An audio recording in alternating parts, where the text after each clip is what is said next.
नमस्कार। आज आपके बीच आने का जो मकसद है वो एक ऐसा विषय है जिसको आज के समाज में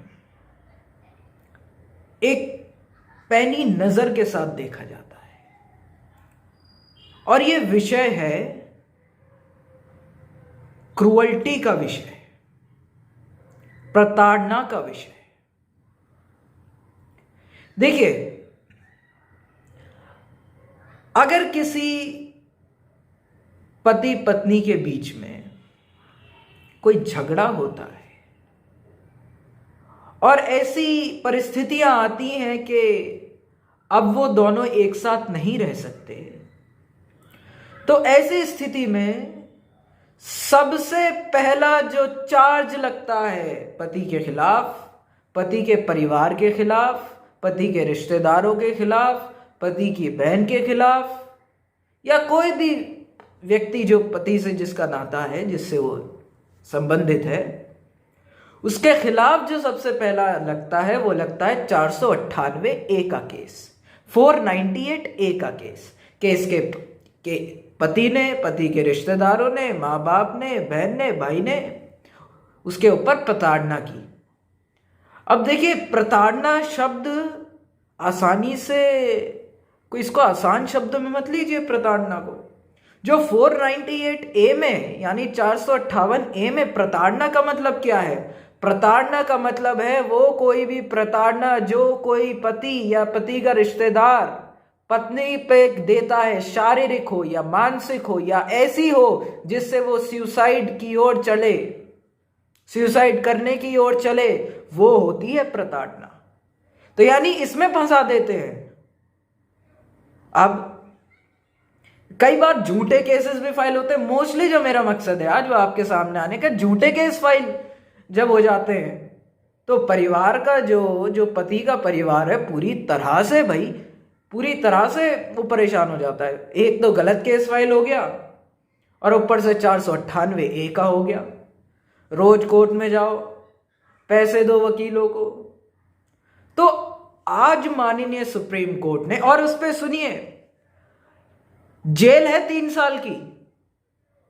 यानी अब और समझिए, जेल आज एक रूल बन चुका है और कोर्ट्स महिला को एक महिला का पक्ष वो ज्यादा रखता है, महिला के पक्ष को वो ज्यादा लेकर के चलता है। ये प्रैक्टिकलिटी है।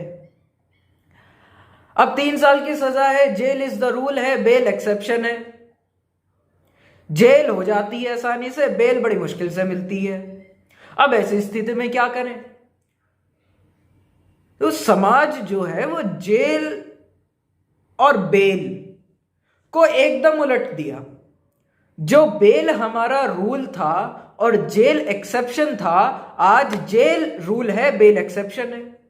तो इसी पे आज माननीय सर्वोच्च न्यायालय का आज एक जजमेंट आया है और वो जजमेंट आया है, उस केस का नाम है राजेंद्र भगत वर्सेस स्टेट ऑफ झारखंड। और इस जजमेंट को दिया है 2 जज की बेंच ने और उसमें थे Justice Dinesh Maheshwari and honourable Justice Vikram नाथ।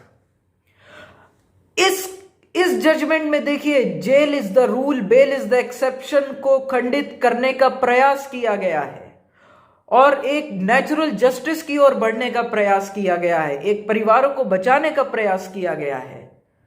और इसमें माननीय कोर्ट ने कहा है कि अगर कोई भी ऐसी सिचुएशन अराइज होती है, ऐसी कोई भी परिस्थितियां आती हैं, मान लीजिए उस पति को सजा हो गई, अब ऐसी कोई सिचुएशन आई कि मामला सुलझ सकता है, यानी सेटलमेंट हो सकता है, तो क्या करें उसमें? क्या सेटलमेंट होने के बाद वो जेल से छूट जाएगा? क्योंकि जेल तो हो गई।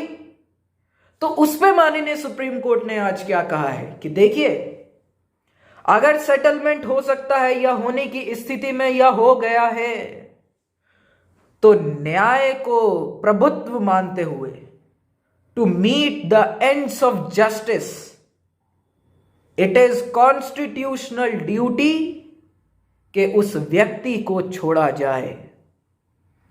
और उस पर माननीय कोर्ट ने एक ह्यूमैनिटेरियन अप्रोच लेते हुए कहा कि देखिए, आपने उस व्यक्ति को तो जेल भेज दिया है, एक व्यक्ति को तो न्याय मिल चुका है जिसके साथ हुआ था, लेकिन उस व्यक्ति के परिवार को, जिसके ऊपर झूठा केस फाइल हुआ है, उसका पूरा परिवार, उसके माँ बाप, उसका बच्चा, उसके रिश्तेदार पूरी तरह से समाज में कलंकित हो जाते हैं।